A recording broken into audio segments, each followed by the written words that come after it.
Hello and welcome. In the previous video, we had learned what an option is.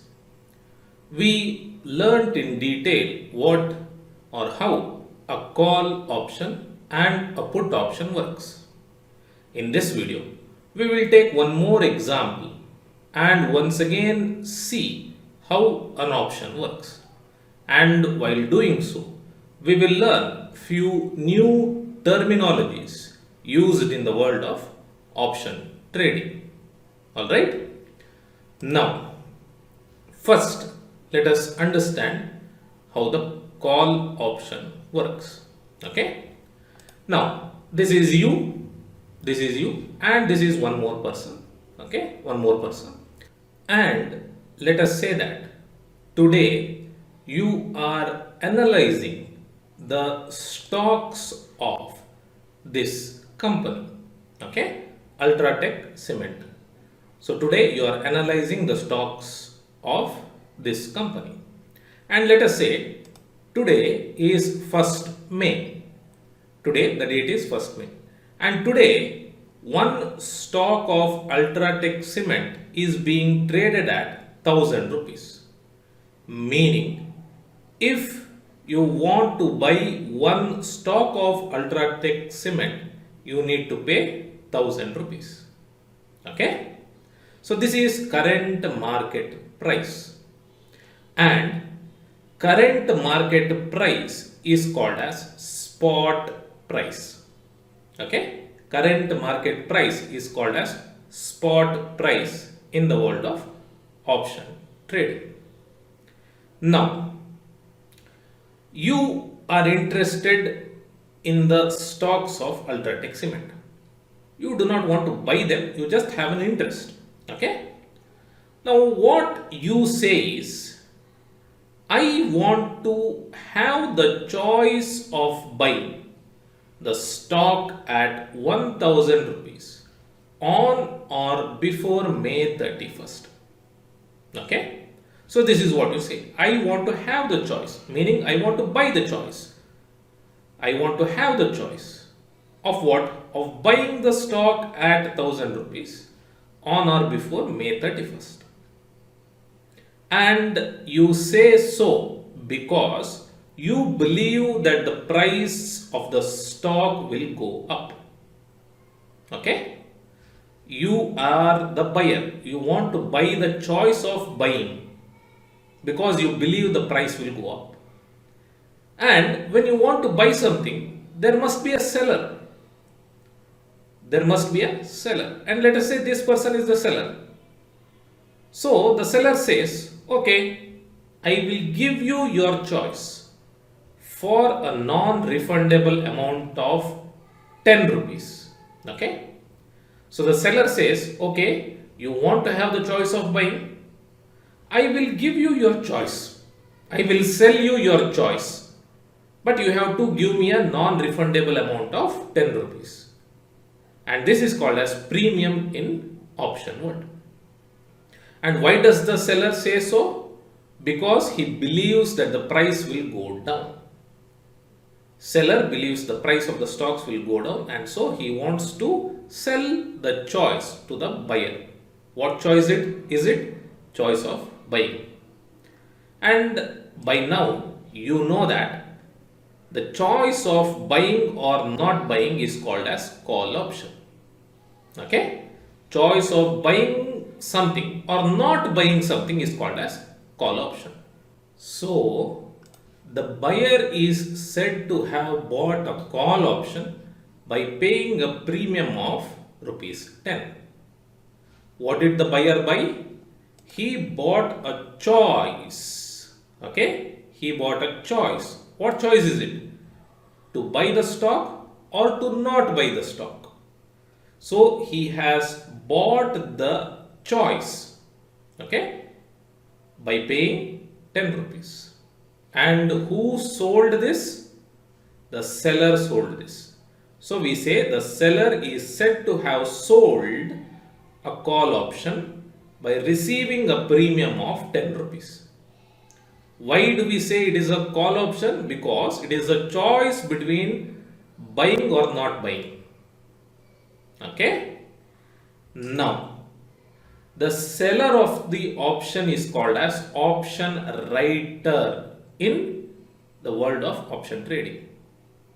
Okay. So, seller of the option is called as an option writer, and selling is called as writing. Okay. Option writing means option selling. All right. Next, May 31st is the expiry of the choice. So, whatever choice that the buyer has bought today on May 1st will be worthless after May 31st. Okay. So, May 31st is the end of the choice, meaning before May 31st he can go with the buying the stock or not buying the stock.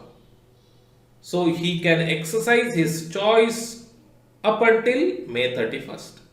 So after that the choice will be useless or worthless. Okay. Now let us take two scenarios that may happen on May 31st. Okay. Now, when we say May 31st, it is not that the buyer should wait till May 31st. Okay? No. He can exercise his choice on any day between May 1st and May 31st. Okay?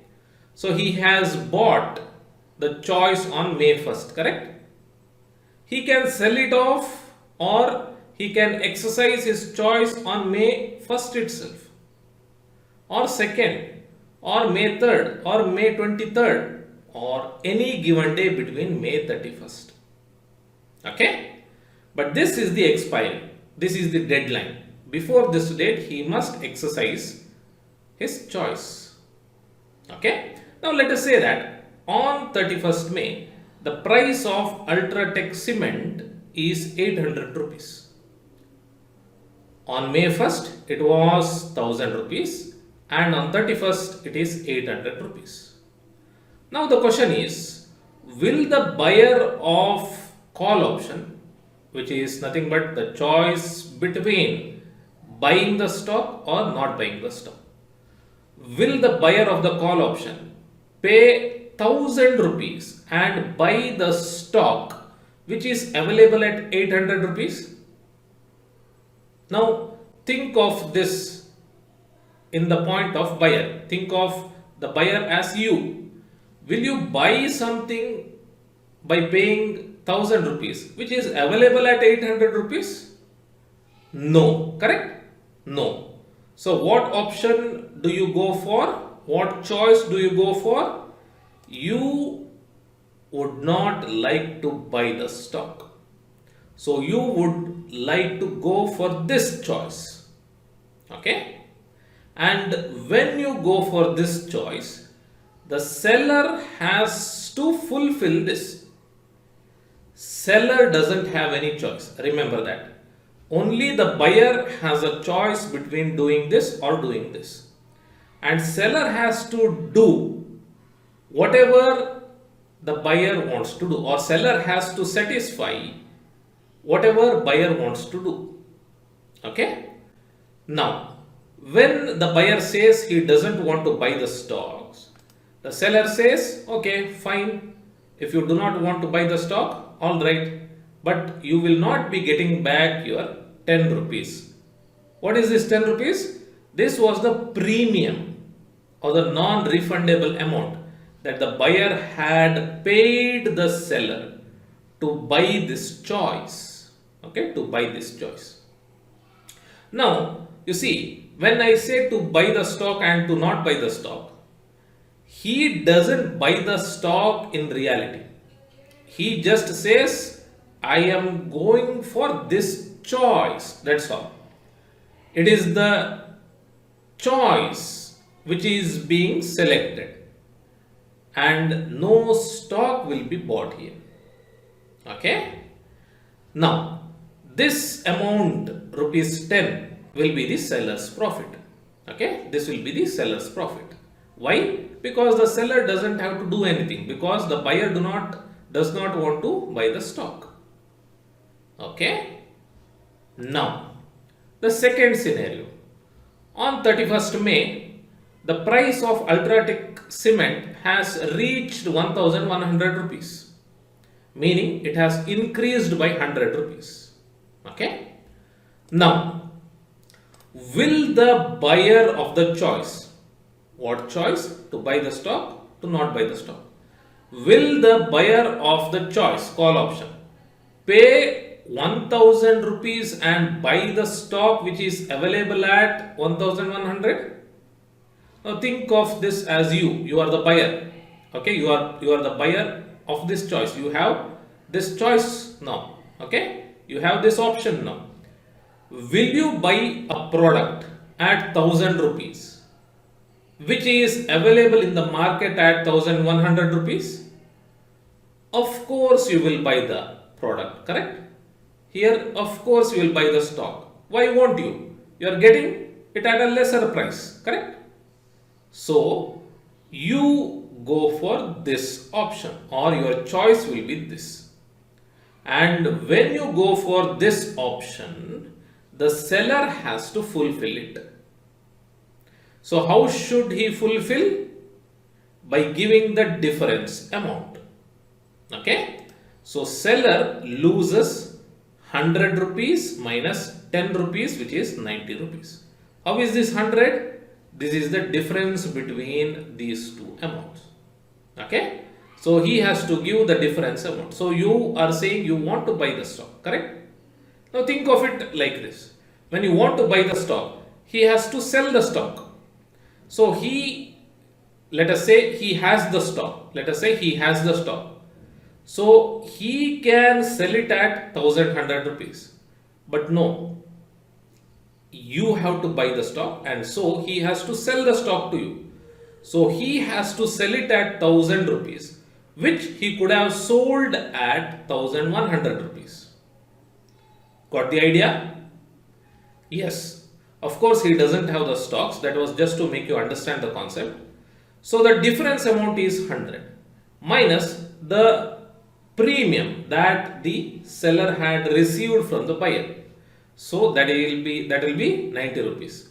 So 90 rupees is what the seller has to give the buyer, and that will be the buyer's profit. Okay. So whatever seller loses is whatever the buyer gets. Okay. I hope you have understood. This is call option. Now coming to put option. Same case, on May 1st, the market price, spot price is 1000 rupees.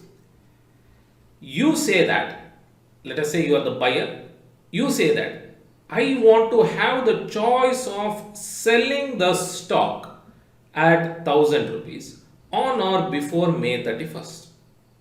Okay, I want to have the choice of selling. I want to buy the choice of selling the stock at 1000 rupees on or before May 31st.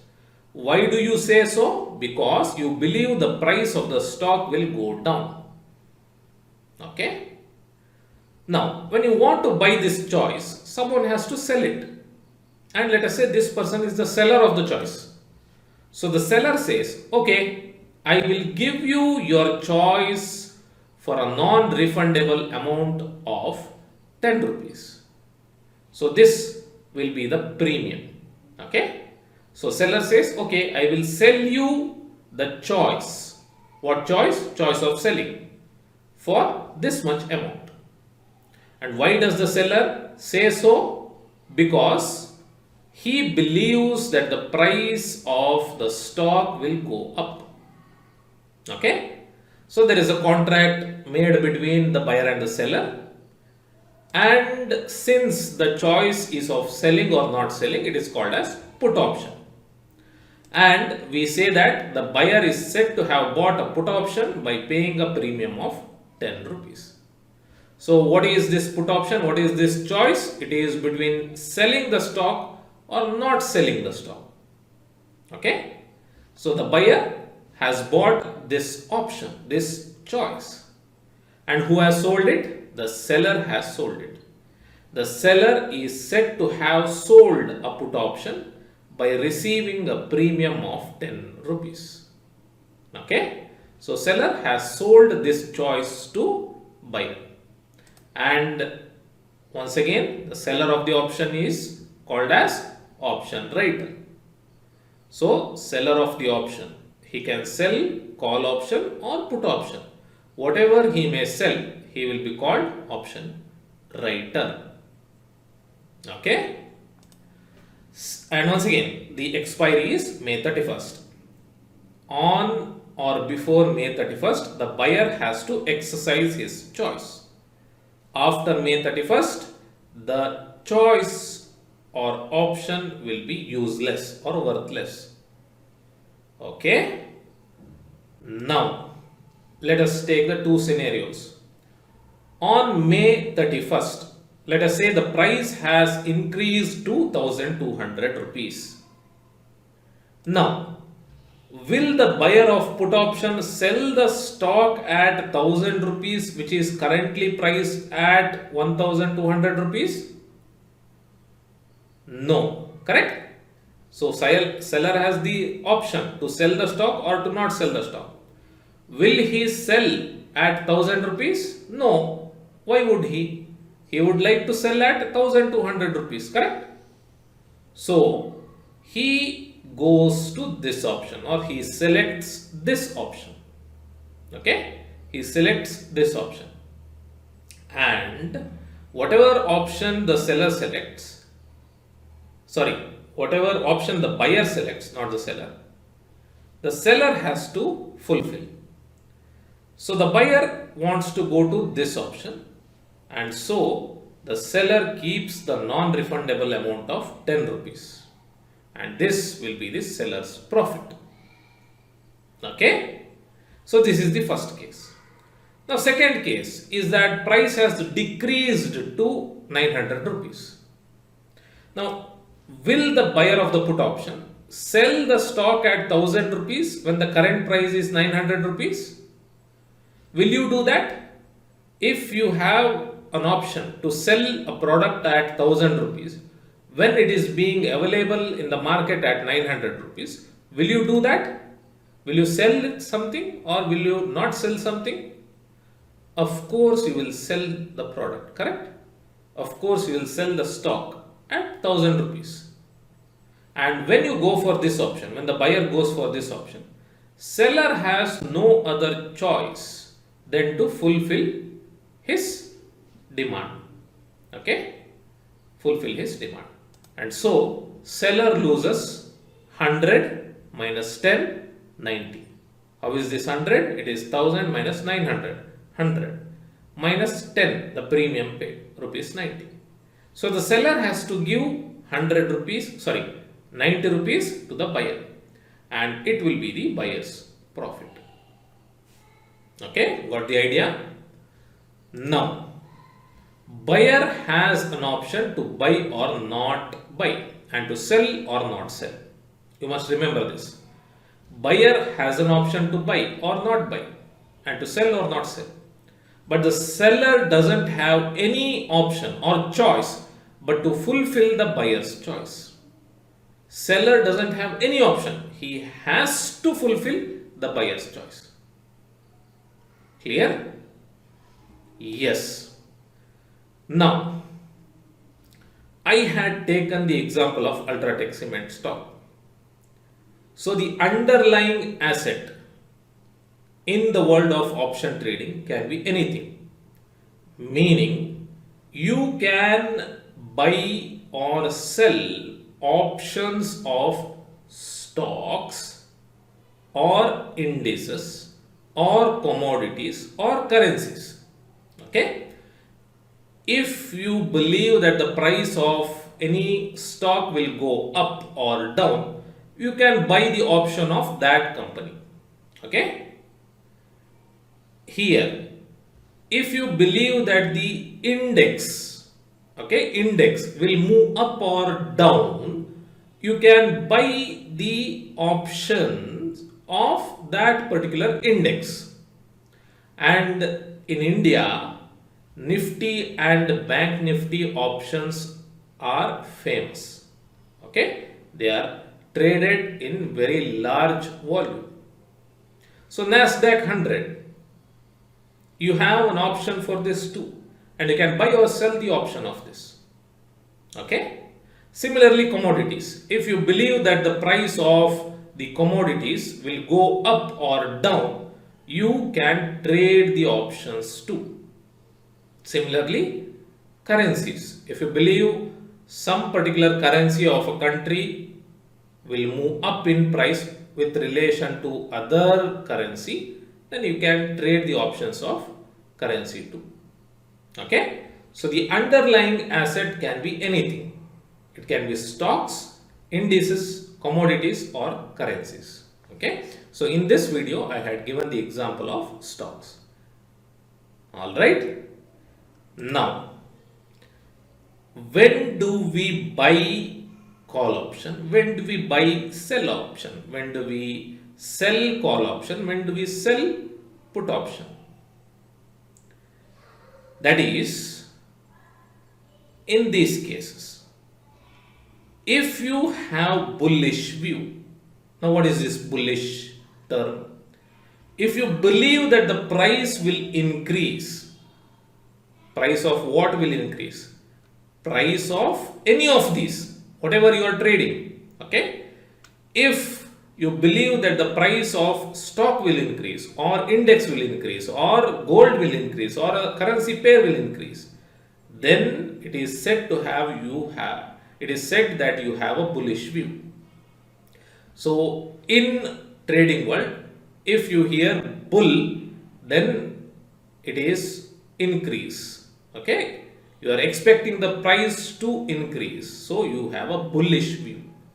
And if you have a bullish view, you can do any of these. You can buy call option or you can sell put option. When do you buy call option? When do you sell put option? When you believe that the price will go up. Okay. Similarly, if you have a bearish view, what is bearish view? You believe that the price of the underlying asset will go down or decrease. What is the underlying asset? It may be stock, index or commodity or currency.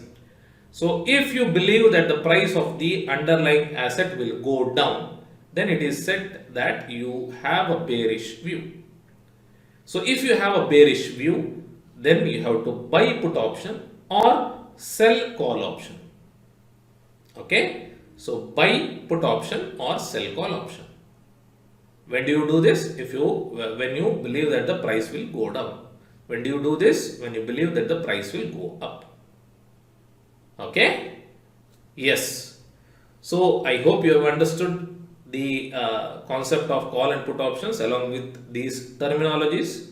In the next video, we will learn few other terminologies related to options trading. Alright? Yes. So I'll see you in the next video. Till then, take care and thank you for watching.